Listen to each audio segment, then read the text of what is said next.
Kadri Hamas inavyoendelea kukataa kuachilia huru mateka wetu, ndivyo tunavyozidi kuipa shinikizo. Ninasema hivi kwa wenzangu bungeni na ninasema hivi pia kwa Hamas. Hii ni pamoja na kuyachukua maeneo na hatua nyingine ambazo sitazieleza hapa. Israel imeapa kuongeza shinikizo la kijeshi hadi wanamgambo hao watakapowarudisha mateka 59 waliosalia. 24 kati yao wanaaminika kuwa hai. Israel pia imeitaka Hamas kuwanyang'anya silaha viongozi wake na kuwapeleka uhamishoni. Hamas imesema haitawaachilia mateka waliosalia bila ya usitishaji vita wa kudumu na kujiondoa kikamilifu kwa Israel kutoka Gaza. Kiev. Urusi na Ukraine zimetuhumiana leo kwa kukiuka mpango uliosimamiwa na Marekani ambao ungefanya nchi hizo kusitisha mashambulizi ya baharini na dhidi ya miundombinu ya nishati. Rais wa Ukraine Volodymyr Zelensky amelaani mfululizo wa zaidi ya droni 100 zilizorushwa na Urusi usiku kucha, saa chache baada ya Kiev kukubali mpango wa kusitishwa mapigano kwenye Bahari Nyeusi. Nayo Urusi ilituhumu Ukraine kwa kuishambulia miundombinu yake ya nishati usiku kwa mkia leo, tuhuma ambazo Kiev imekanusha. Huku hayo kijiri, rais wa Ufaransa Emmanuel Macron anatazamiwa kumpokea Zelensky leo jioni kabla ya mkutano wa kilele wa nchi zilizo tayari kusaidia kuhakikisha uwezekano wa makubaliano ya amani kati ya Ukraine na Urusi. Ufaransa na Uingereza zimekuwa zikiongoza mpango wa kuunda kile kinachoitwa muungano wa walio tayari, ambao utaundwa na nchi zilizojiandaa kutoa dhamana ya usalama iwapo mpango wa usitishaji mapigano kati ya Urusi na Ukraine utafanikiwa. Istanbul. Rais wa Uturuki Recep Tayyip Erdogan amewashutumu wanasiasa wa upinzani kwa kuzamisha uchumi. Hii ni kutokana na maandamano makubwa zaidi kuwahi kushuhudiwa nchini humo katika zaidi ya muongo mmoja kuhusu kukamatwa kwa meya wa Istanbul Ekrem İmamoğlu. İmamoğlu ni mpinzani mkubwa zaidi wa utawala wa miaka 22 wa Erdogan.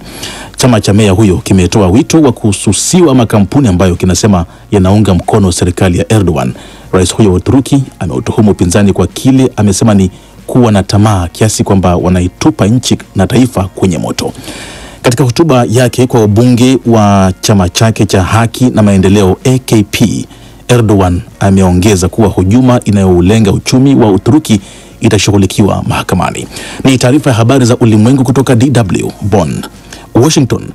Jarida la habari la Marekani la The Atlantic limechapisha kile linachosema ni nakala kamili ya mazungumzo ya mtandao wa mawasiliano wa Signal, ambapo maafisa wa ngazi ya juu wa ulinzi na utawala wa Trump walijadili mashambulizi ya anga dhidi ya Yemen. Maafisa kwenye kundi hilo akiwemo mkurugenzi wa ujasusi wa kitaifa Tulsi Gabbard na mkurugenzi wa CIA John Ratcliffe walipuuza tukio hilo na kukiambia kikao cha Senate kwamba hakuna taarifa za siri zilizoshirikishwa. Jarida hilo ambalo awali lilichapisha tu sehemu ya mazungumzo hayo ya Signal limesema sasa linachapisha maelezo yote baada ya utawala wa Trump kuthibitisha kuwa yalikuwa ya kweli. Sakata hili limeutikisa utawala wa Trump ambao kwa sasa unalishambulia jarida la The Atlantic na kukanusha kufanya kosa lolote. Khartoum.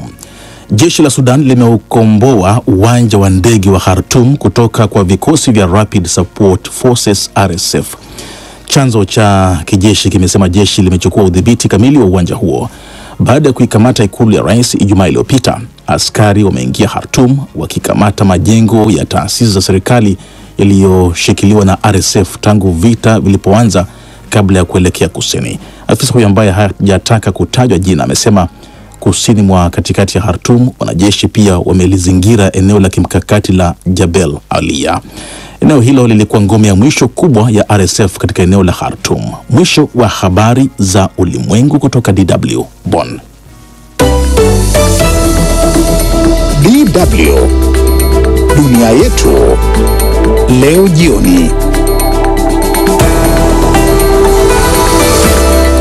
Asante Bruce Amani kwa taarifa hiyo ya habari za ulimwengu hii leo jioni. Msikilizaji, tuna mengi. Jeshi la Sudan limeuzingira uwanja wa ndege wa kimataifa wa Khartoum wakati mapigano makali yakiendelea kati ya jeshi na wanamgambo wa RSF. Kando na hayo, waziri mkuu wa Israel Benjamin Netanyahu ameonya kuwa Israel itajitwalia maeneo ya Gaza iwapo wanamgambo wa Hamas wataendelea kukataa kuachilia huru mateka wanaowashikilia. Na Urusi na Ukraine zatupiana lawama kuhusu mashambulio yanayoendelea. Tuanzie moja kwa moja na swala hilo la Sudan. Kama nilivyokudokezea, jeshi la Sudan limeuzingira uwanja wa ndege wa kimataifa wa Khartoum wakati mapigano makali yakiendelea sehemu mbalimbali kati ya jeshi na wanamgambo wa RSF. Hata hivyo, baadhi ya vyanzo vinasema kuwa jeshi la Sudan tayari limechukua udhibiti wa uwanja huo wa ndege.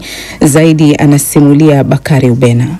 Taarifa ya kukombolewa kwa uwanja wa ndege kutoka mikononi mwa wanamgambo wa RSF imetolewa na msemaji wa jeshi la Sudan, Nabil Abdallah, aliyethibitisha kwamba vikosi vyao sasa vinaulinda kikamilifu uwanja huo wa ndege unaopatikana katikati mwa jiji. Kulingana na taarifa ya jeshi ni kwamba vikosi vyao vinaendelea na mapigano kwenye eneo la kusini mwa Khartoum na kwamba vimelizingira eneo la kimkakati la Jebel Auliya, na kusisitiza kuwa wanamgambo wa RSF waliosalia sasa wameanza kukimbia kwa kuvuka mto katika jimbo la White Nile kwa kutumia daraja la Jebel Auliya ambalo ndio njia pekee ya kuondoka eneo hilo. Mafanikio haya yanajiri siku moja baada ya jeshi la Sudan kushutumiwa kwa shambulio baya zaidi la anga katika soko huko magharibi mwa Darfur na kuwaua takriban watu 270. Hata hivyo, milio ya risasi bado imeendelea kusikika mjini Khartoum.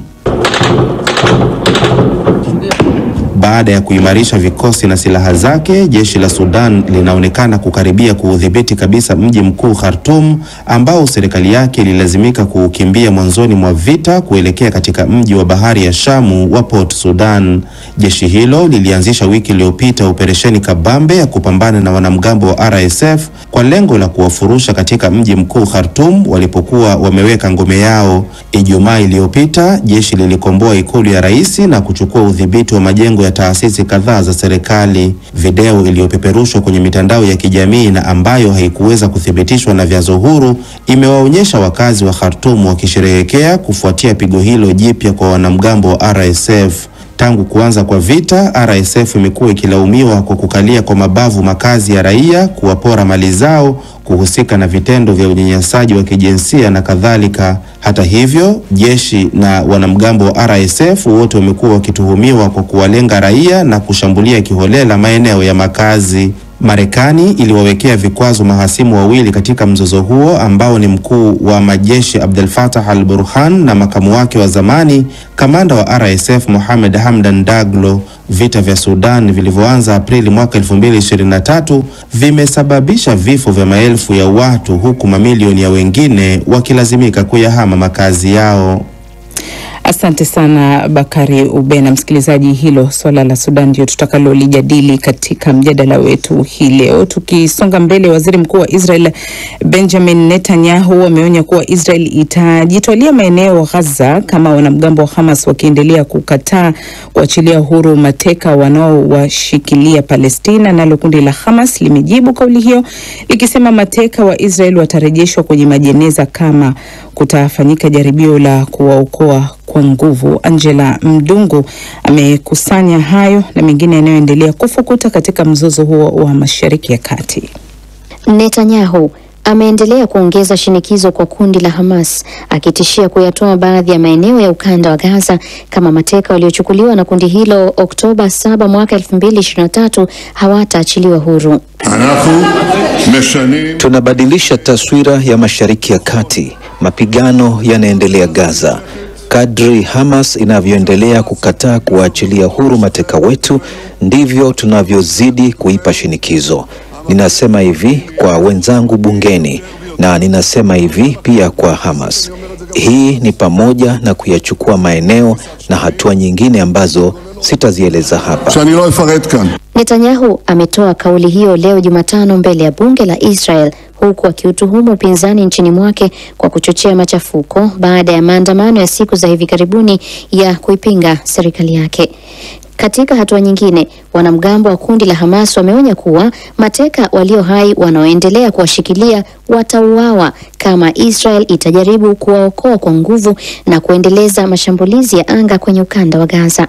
Taarifa iliyotolewa leo na Hamas imesema kundi hilo linafanya kila liwezekanalo ili mateka waendelee kuwa hai, lakini mashambulizi ya Israel yanahatarisha maisha yao.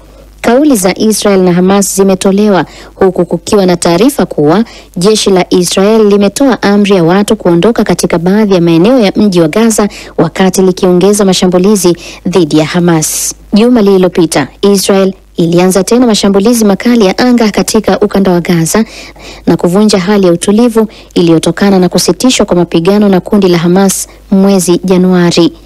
Kulingana na Wizara ya Afya ya Gaza iliyo chini ya Hamas, tangu Israel ilipoanza mashambulizi hayo, takriban Wapalestina 830 wameuawa. Nao wanamgambo wa Kipalestina wenye itikadi kali za Kiislamu wa kundi la Islamic Jihad PIJ wamethibitisha kuwa wamefanya mashambulizi ya makombora dhidi ya Israel kutokea Gaza. Kundi hilo limesema limefanya mashambulizi hayo kujibu uhalifu unaofanywa na Israel dhidi ya Wapalestina. Kuhusu mashambulizi hayo, jeshi la Israel limesema kombora moja kati ya mawili yaliyorushwa lilizuiwa na jingine liliangukia katika eneo la Zimrat lililo katika mpaka wa Israel na ukanda wa Gaza. Na tukitoka katika mgogoro huo wa Mashariki ya Kati, tuingie sasa katika mgogoro mwingine wa Urusi na Ukraine. Mataifa hayo mawili yametupiana lawama kuhusu mashambulio yanayoendelea ambayo yanaweza kuhatarisha juhudi za usuluhishi. Wakati huo huo, Ukraine imesema uhusiano wake na Marekani umeimarika tena. Zainab Aziz na taarifa kamili kuhusu yanayoendelea katika vita hivyo. Urusi na Ukraine zimeshutumiana hii leo Jumatano kwa kuvuruga mpango uliofikiwa na Marekani juu ya kusitisha mashambulizi kwenye Bahari Nyeusi na kwenye miundombinu ya nishati. Rais wa Ukraine Volodymyr Zelensky amelaani mashambulizi ya zaidi ya ndege 100 zisizo na rubani zilizorushwa na Urusi saa chache baada ya kufikiwa makubaliano juu ya mfumo wa kusitisha mapigano kwenye Bahari Nyeusi. Marekani ilisema hapo jana Jumanne kwamba imefanikisha kufikiwa makubaliano hayo katika mazungumzo na pande zote mbili nchini Saudi Arabia, ikiwa ni sehemu ya juhudi za rais wa Marekani Donald Trump za kukomesha haraka uvamizi wa Urusi dhidi ya Ukraine ambao sasa umefikia mwaka wake wa 4. Hata hivyo, bado kuna maswali muhimu juu ya utekelezaji wa makubaliano hayo. Urusi imesema makubaliano hayo yanaweza tu kuanza kutekelezwa baada ya kuondolewa kwa vikwazo kwenye sekta yake ya kilimo. Hata hivyo, ikulu ya Urusi imesema agizo la Rais Putin la kusitisha mashambulizi katika sekta ya nishati nchini Ukraine bado lipo. Huyu hapa ni msemaji wa rais wa Urusi Dmitry Peskov. Tunaendelea na mawasiliano na upande wa Marekani. Tunashukuru kwamba kutokana na mawasiliano haya tuliweza kukubaliana kwa haraka hapo jana kwenye kuhusiana na orodha ya maeneo ya Urusi na ya Ukraine yatakayohusishwa na hatua ya kusitishwa kwa muda kwa mashambulizi yanayolenga mifumo ya nishati. Tumeridhishwa na jinsi mazungumzo yaliyoleta maana yenye kujenga na yenye tija. Ukraine ambayo imetangaza utayarifu wa kukubaliana na usitishaji kamili wa vita kwa siku 30 imesema imeanza kutekeleza makubaliano hayo mara Marekani ilipochapisha maelezo ya makubaliano hayo hapo jana Jumanne jioni. Wakati huo huo, mkuu wa itifaki katika ofisi ya rais wa Ukraine Andriy Yermak amesema mahusiano kati ya Kiev na Washington yamerejea kwenye hali nzuri baada ya kutokea kutoelewana mwezi uliopita kati ya viongozi wa Marekani na Ukraine. DW tunavuma kwa kishindo.